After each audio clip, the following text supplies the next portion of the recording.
بعد 100 عام من الآن سنكون جميعا بإذن الله مع أقاربنا وأصدقائنا تحت الأرض، وسيكون مصيرنا الأبدي قد أصبح واضحا جليا أمام أعيننا، وسيسكن بيوتنا أناس غرباء، وسيؤدي أعمالنا ويمتلك أملاكنا أشخاص آخرون لن يتذكروا شيئا عنا.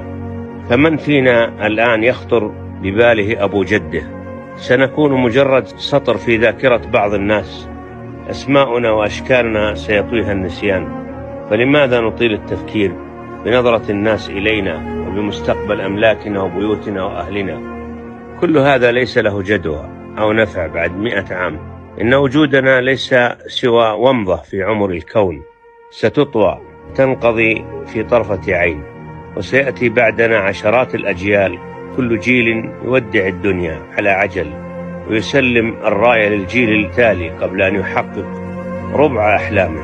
فلنعرف إذن حجمنا الحقيقي في هذه الدنيا، وزمننا الحقيقي في هذا الكون فهو أصغر مما نتصور.